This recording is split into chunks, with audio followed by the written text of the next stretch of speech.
Per attuare una politica dello stare insieme, intanto essere uniti, e quindi l'unione, la battuta è l'unione fa la forza, ma in realtà è così. E allora io credo che la politica e l'amministrazione debba passare attraverso un nuovo modello di politica, ed è un nuovo modello in cui il cittadino, che è veramente cittadino. Io non mi sento né una professionista né un politico, io mi sento prima di tutto un cittadino. Quindi sentirsi cittadini significa in qualche modo avere quella capacità di ascoltare, di recepire i bisogni, di essere parte integrante di un sistema e di credere veramente che questo sistema possa essere modificato attraverso dei comportamenti, innanzitutto nostri, innanzitutto dei comportamenti virtuosi. L'amministrazione, noi abbiamo vissuto degli anni, io da quando ero piccolissima che frequentavo Palazzo Carafa, ho continuato a frequentare gli uffici comunali con grande affetto, e ho visto anche che cosa è accaduto in questa città. Sono state fatte tante cose, però sono state fatte anche, è stato fatto un danno enorme alla città, perché mentre 10 anni fa era più facile amministrare perché si avevano delle risorse, dei trasferimenti, e oggi non ci sono più questi trasferimenti, quindi bisogna fare un bilancio, quindi bisogna amministrare soprattutto con i tributi locali. In più quest'anno noi abbiamo un altro compito, quello di governare la riforma del federalismo fiscale. E anche quello è un duro compito, perché avremo diciamo, la competenza a dover amministrare anche un patrimonio monumentale, patrimonio marittimo. Lecce è una città ricca perché ha anche le marine, e quindi richiede questo momento una particolare attenzione in termini di trasparenza, di rigore, di sobrietà e di competenza. Noi dobbiamo amministrare un momento particolare con un comune che rischia il default,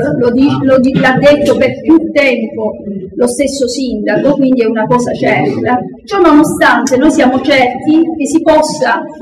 attuare una politica rigorosa che consente a questa città di ritornare ad avere il lustro e la bellezza. E lo si fa attraverso un modello nuovo, perché io faccio un piccolo esempio per capire anche qual è il nostro progetto di città. Se la raccolta differenziata è uno dei pochi capoluoghi dove ancora oggi la raccolta differenziata non è partita, ma applicare delle sanzioni, applicare delle regole rigide dove il cittadino si sente solo vessato, io credo che non sia il modello giusto oggi per attuare una politica di coinvolgimento e di partecipazione attiva. E quindi se noi riuscissimo a riconsiderare patrimonio quella politica dello stare insieme, quindi far rivivere il borgo e ad esempio creare una premialità a secondo delle divisioni territoriali, quindi a secondo del borgo, a chi in qualche modo produce più raccolta differenziata, abbassando la tariffa. Allora questo può consentire un nuovo modello di sviluppo e di politica rispettosa dello stare insieme, quindi abbassando le tariffe, ma in qualche modo facendo sentire parte attiva e quindi coinvolgendo rispetto al risultato il singolo cittadino. E poi vanno attuati i servizi. Noi abbiamo un patrimonio turistico, un patrimonio monumentale che va utilizzato in maniera propria, e abbiamo i trasporti che ancora non sono tripartiti e non abbiamo la possibilità di comprendere. A me è capitato da semplice cittadino, mi è capitato l'anno scorso una giapponese che mi chiedeva informazioni, e per garbo non ho fatto altro che metterla in macchina e portarla dove ritenevo che si potesse avere l'informazione. Non è stato facile poter portare la persona, quindi il turista, da Lecce a Otranto. Quindi bisogna un attimino creare un modello anche di competenza, tenuto conto però tenuto conto che è necessario percepire i bisogni, e lo si può fare attraverso il coinvolgimento di tutti i cittadini, delle associazioni, delle parti sociali, e questo richiede sicuramente da una parte la competenza, dall'altra equilibrio. I giornalisti oggi mi hanno fatto una domanda, dice lei toglierà voti, si dice che lei toglie voti a uno e all'altro e che prende voti dalla estrema sinistra al centro. Mi fa piacere, ho detto, perché evidentemente su di me e sul progetto politico si può fare sintesi, perché una persona che può essere in grado di rappresentare le parti sociali, le parti attive, le donne, io faccio veramente un ringraziamento alle donne,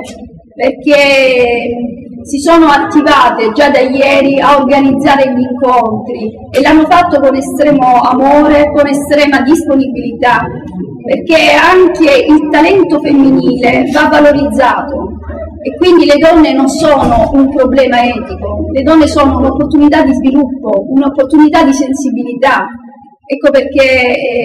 un'opportunità anche di sensibilità e quindi di percezione di come può essere un modello di città inclusiva che tenga conto delle donne, dei bambini, dei cittadini, delle parti sociali e solo se si ha la sensibilità e l'equilibrio potremo fare veramente un modello, potremo attuare un modello di città credibile. E io vi ringrazio perché veramente vi ringrazio ancora una volta perché si può attuare, tutto si può attuare, ma funzionerà tutto se saremo in grado di crederci nel progetto e di spenderci anche con il piccolo passaparola, perché se ne vale la pena noi possiamo fare. E io mi auguro che ne valga la pena sempre di spendersi per le proprie idee, di crederci fino in fondo e di continuare a sperare che le cose possano cambiare. E per creare quella speranza noi ci dobbiamo credere e dobbiamo impegnarci affinché le cose si realizzano. Quindi vi ringrazio veramente ancora una volta per essere qui e per il sostegno che mi state dando e sicuramente continuerete a dare.